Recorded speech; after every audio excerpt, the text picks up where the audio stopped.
हजुर साम गुरुङ भन्नुहोस्। यहाँ आज खसीको भुटुवा बन्दैछ हाम्रो। टक्क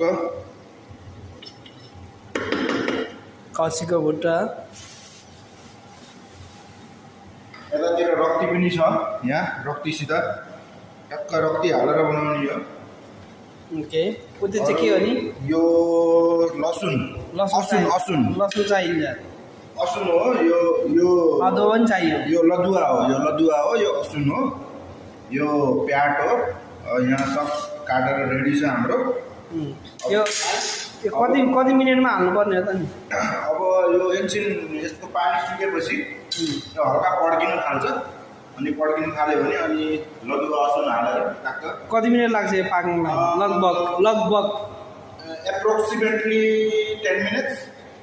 होइन मैले भन्नु खोजेको जस्ट स्टार्टिङदेखि कति मिनट जति लाग्छ यो भुट्टा? स्टार्टिङबाट भन्ने भने त अब यसलाई केही नभए पनि more than half an hour, आधा घन्टा जति त लाग्छ बनाउन। भनेपछि काटकुट बाहेक काटकुट गरेर यो भाँडोमा हालेपछिको टाइम भनेको मैले। भाँडोमा हाल्नुभन्दा पहिलाको टाइमिङ त अलग्गै छ है। ओके भाँडोमा तेल तताएर हालेपछि लगभग आधा घन्टा पकाउनुपर्छ भुट्टा पकाउनलाई होइन? हजुर।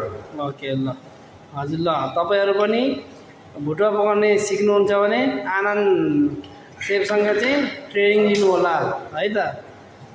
मेरो हामी पढेर बनेको सेफ हो, पढेर बनेको सेफ होइन। पढेर बनेको सेफ। अनि यो मसला गर्दै सिकेको हो। जस्तै यो मसलाहरू के मसलाहरू चाहिन्छ यसको लागि? यसमा तपाईँको धेरै जस्तो गरेर मैले खालि यो लदुवा र असुन हाल्छु। लदुवा र असुन, प्याज, यो रक्ती भइहाल्यो।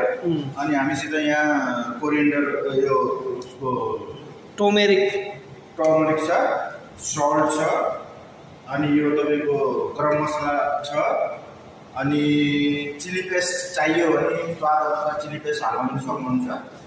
अनि यहाँ मेरो अर्को एउटा स्पेसल मसला छ। यो सिक्रेट मसला हो। यो मसला भन्न मिल्दैन।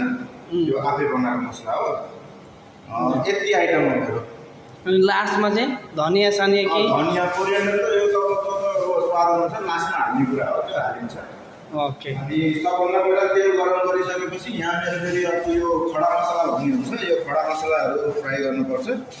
यो पहिले गइसक्यो, सबै भइसकेपछि यहाँ हालिन्छ। सबै भइएपछि यहाँ हालिन्छ। ल है त म्याक्सिमम भनेको अब 10 मिनटमा रेडी हुन्छ। सल्लाह सुझावको लागि धेरै धेरै धन्यवाद है सबैलाई। गुड